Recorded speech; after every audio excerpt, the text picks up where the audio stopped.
Out of the box, the AoHun WRM was stiff, slow, and just not very nice at all. After a bit of setup and break-in, it's not quite as slow and horrible, but still pretty slow. It just simply doesn't turn as fast as other megaminxes. Even despite the magnets, I don't think they're that strong actually. I don't really know how strong they are. But yeah, it also locks up and feels a bit bumpy, which I really don't like. I'm going to make the problem with the AoHun WRM video, which should come out pretty soon. But first I wanted to do the standard review of it before releasing something a bit more unusual.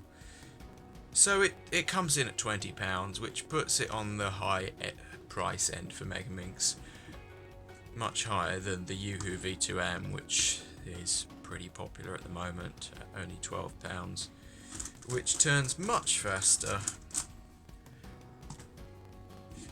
One of the other issues with the AoHun WRM is the size. It's just you can see it's much smaller than the YooHoo V2M. Which, I mean, some people might like the smaller size, but personally I think that it's completely pointless. Megaminxes don't need to be any smaller than they already are. Now, one of the only good things about the AoHun WRM, if you like that sort of thing, is that it is the only megaminx that you can currently change the elasticity on, as far as I'm aware. So once you've got these caps off, which are quite difficult to get off and even more difficult to get back on, you can change the elasticity just like on a Weilong WRM, GTS 3M or WRM 2020. So you can change the elasticity, but to be completely honest, what's the point in being able to change the elasticity if the cube itself isn't good on any elasticity? So as for who I would recommend this cube for, basically no one. Unless you really want to be able to change the elasticity on your megaminx, then you don't need this cube. It's not very good at all, really. Also, if you want something really small, then this is your best option, really. But the YooHoo V2M is basically better in pretty much every way, so you might as well get that, considering it's £8 cheaper anyway.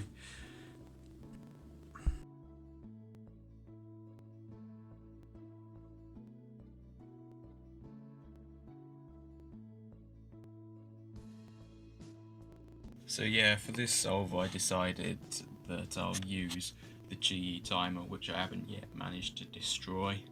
I've had to replace the batteries quite a few times now, probably because for some reason they've just stopped working after being soaked or whatever.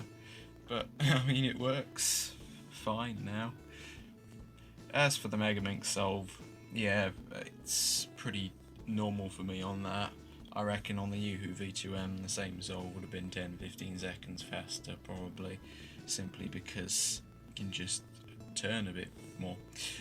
And this raises the problem actually, because when I solve a megaminx, I often have to pause and look for pieces because I'm not that fast yet, and obviously I'm slowly working on that as I get faster, but it's still an issue.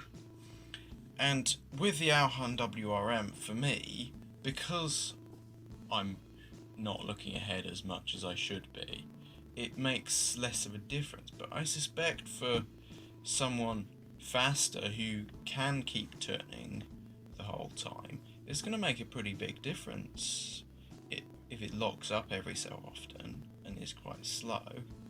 And so, yeah, maybe it might be good for beginners, possibly, who want the customization, maybe have smaller hands, but ultimately, especially for advanced megaminx solvers, it's not good at all.